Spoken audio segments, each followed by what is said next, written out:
ఓం శ్రీ వెంకటేశ్వర స్వామి నమః.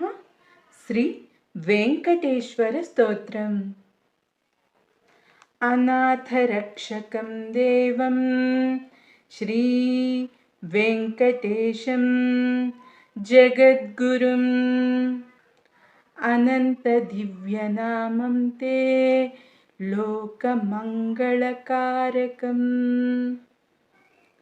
సకల లోక ప్రకాశం త్వం భక్త మోక్ష ప్రదాయకః శరణాగత వత్సలం దేవం శ్రీ శ్రీనివాసం భజామ్యహం.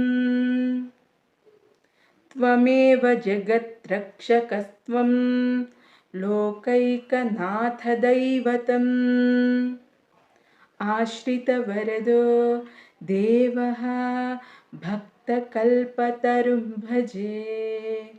శ్రీ వెంకటాద్రినివాసం సర్వజీవేశ్వరేశ్వరం శరణాగతరక్షకం శ్రీ వెంకటేశం భజామ్యహం. కలియుగ శ్రీ వైకుంఠం త్వదీయ దివ్యధామం సదా నయనరమ్యం మనోహర స్వరూపం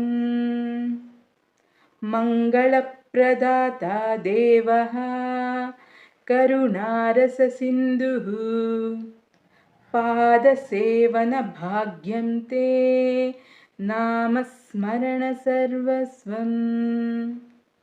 ఇతి శ్రీ వెంకటేశ్వర స్తోత్రం సంపూర్ణం.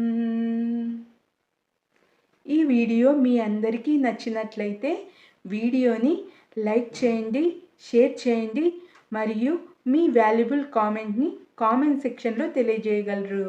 మరియు మరిన్ని డివోషనల్ వీడియోస్ కోసం లలిత తెలుగు డివోషనల్ ఛానల్ని సబ్స్క్రైబ్ చేసుకోగలరు. ఓం శ్రీ వెంకటేశాయ.